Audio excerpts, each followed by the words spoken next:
ಸಮಾಧಾನ ಮಾಡ್ಕೊ ಅಮೃತ. ನಿನ್ನ ಮನಸ್ಸಿನ ನೋವು ಏನು ಅಂತ ನನಗೆ ಚೆನ್ನಾಗಿ ಅರ್ಥ ಆಗತ್ತೆ. ಅಪ್ಪ ಅಮ್ಮನಾಗಲಿಕ್ಕೆ ಮಕ್ಕಳಿಗೆ ಎಷ್ಟು ನೋವು ತರುತ್ತೆ ಅಂತ ನನಗೆ ಚೆನ್ನಾಗಿ ಗೊತ್ತು. ನೋಡು ಅಮೃತ, ನಾನು ನಿಮ್ಮ ಜೊತೆ ಇರ್ತೀನಿ. ನಿಮ್ಮ ತಾಯಿಯಷ್ಟು ಪ್ರೀತಿ ವಾತ್ಸಲ್ಯ ನಾನು ಕೊಡದೇ ಇರ್ಬೋದು, ಆದರೆ ನನ್ನ ಶಕ್ತಿಗೆ ಮೀರಿ ನಾನು ನಿನ್ನನ್ನು ನೋಡ್ಕೋತೀನಿ. ದಯವಿಟ್ಟು ಅಮೃತ, ಈ ರೀತಿ ಬೇಜಾರು ಮಾಡ್ಕೋಬೇಡ. ನನ್ನ ಕೈಲಿ ನೀನು ನೋಡೋಕ್ಕಾಗಲ್ಲ. ಮಕ್ಕಳಿಲ್ಲದ ಒಡಲಿಗೆ ನೀನು ನನಗೆ ಮಗಳಾಗಿ ಸಿಕ್ಕಿದೀಯ. ನಿನ್ನ ನೋವು, ನಿನ್ನ ದುಃಖದಲ್ಲಿ ನನಗೂ ಪಾಲಿದೆ. ನಿನಗೇನೇ ಬೇಸರ ಆದರೂ ನನ್ನ ಹತ್ರ ಹೇಳ್ಕೊ. ಬಾ ಮಲ್ಕೊ.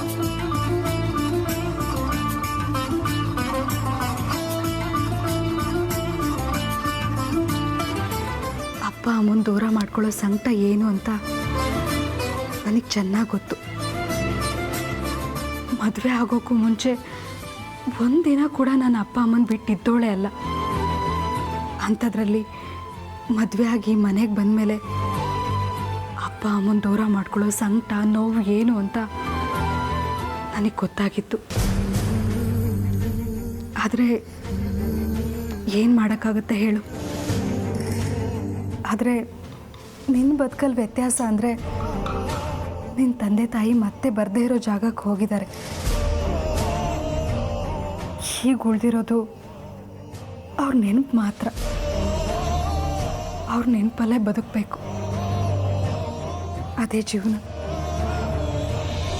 ಅಂದಹಾಗೆ ನಿನ್ನ ತಂದೆ ತಾಯಿ ಯಾರು ಅಂತ ಇದುವರೆಗೂ ನೀನು ಹೇಳೇ ಇಲ್ಲ. ಅವ್ರ ಫೋಟೋ ಏನಾದರೂ ಇದೆಯಾ ನಿನ್ನ ಹತ್ರ? ನನಗೂ ನಿಮ್ಮ ಅಪ್ಪ ಅಮ್ಮನ ನೋಡಬೇಕು ಅಂತ ಆಸೆ ಆಗ್ತಾ ಇದೆ. ಫೋಟೋ ಇದ್ದರೆ ತೋರಿಸ್ತೀಯಾ?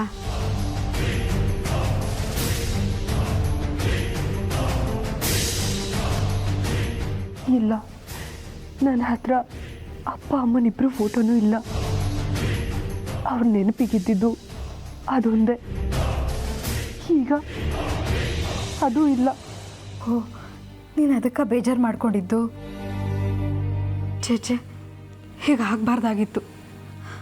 ಅಪ್ಪ ಅಮ್ಮನ ನೆನಪಿಗಂತ ಇದ್ದಿದ್ದು ಒಂದು ಫೋಟೋನು ಕಳೆದೋಗಿದೆ ಅಂದರೆ ಬೇಜಾರಾಗೋದು ಸಹಜ. ಆದರೆ ನೀನು ಅದನ್ನೇ ಮನಸ್ಸಿಗೆ ಹಚ್ಕೊಂಡು ಬೇಜಾರು ಮಾಡ್ಕೋಬೇಡ ಅಮೃತ. ನೀನೀಗ ಬೇಜಾರು ಮಾಡ್ಕೊಂಡಿರೋದನ್ನು ನನ್ನ ಕೈಲಿ ನೋಡೋಕ್ಕಾಗಲ್ಲ, ಸಂಕಟ ಆಗುತ್ತೆ. ಕೈಮಾ ಲಿವರ್ ಚಕ್ಕಣ ಮಾಡುವ ವಿಧಾನ: ಒಂದು ಬಾಣಲಿಗೆ ಎಣ್ಣೆ, ಈರುಳ್ಳಿ ಹಾಕಿ ಹುರಿದು ಶುಂಠಿ ಬೆಳ್ಳುಳ್ಳಿ ಪೇಸ್ಟ್, ಅರಿಶಿನ, ಪುದೀನ, ಕೊತ್ತಂಬರಿ ಸೊಪ್ಪು, ಲಿವರ್, ನೀರು, ಬೇಯಿಸಿದ ಕೈಮಾ, ಟೊಮ್ಯಾಟೊ ಪ್ಯೂರಿ, ಗರಂ ಮಸಾಲ, ತುಪ್ಪ ಮುಚ್ಚಳ ಮುಚ್ಚಿ ಬೇಯಿಸಿ. ಈಗ ಕೈಮಾ ಲಿವರ್ ಚಾಕಣ ಸವಿಯಲು ಸಿದ್ಧ. ನಮ್ಮ ಇವತ್ತಿನ ಕಾರ್ಯಕ್ರಮದಲ್ಲಿ GFC ಖ್ಯಾತಿಯ ಕೃಷ್ಣಪ್ಪನವರು ಒಳ್ಳೆ ಚಾಕ್ನವನ್ನ ಮಾಡಿ ಕೊಟ್ಟಿದ್ದಾರೆ. ಹೆಂಗಿದೆ ಅಂತ ಎಲ್ಲ ಹೇಳಕ್ಕಾಗಲ್ಲ, ನೀವು ಮಾಡ್ಕೊಂಡ್ರೆ.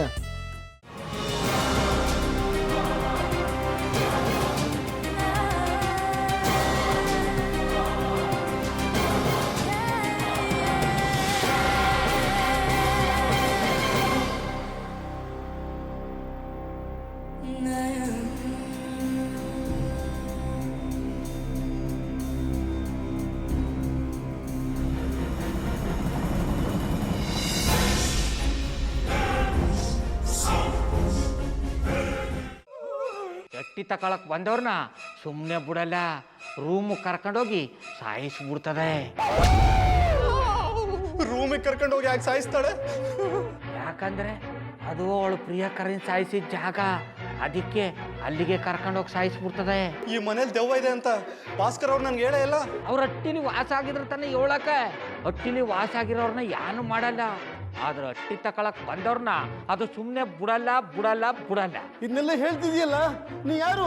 ನಾನು ಹಟ್ಟಿ ವಾಚ್ಮ್ಯಾನ್. ನಾನು ಅರ್ಜೆಂಟಾಗಿ ರಾಮನಗರ ಹೋಗ್ಬೇಕು.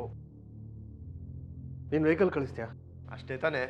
ಎಷ್ಟು ಗಂಟೆಗೆ ಅಂತ ಹೇಳಿ ಕಳಿಸ್ತೀನಿ. ಮೊನ್ನೆ ಯಾರೊಬ್ರನ್ನ ಕಳಿಸಿದ್ಯಲ್ಲ, ಅವನೇ ಕಳಿಸು, ಚೆನ್ನಾಗಿ ಓಡಿಸ್ತಾನ ಅವನು. ಮೊನ್ನೆನಾ? ಹಾ, ಶಿವು ಇರಬೇಕು. ಹಾ, ಅವನೇ. ಅಯ್ಯೋ, ಅವ್ನು ನಿನ್ನೆಯಿಂದ ಕೆಲಸಕ್ಕೆ ಬಂದಿಲ್ಲ. ಫೋನ್ ಮಾಡಿದ್ರೆ ರಿಸೀವ್ ಮಾಡ್ತಿಲ್ಲ.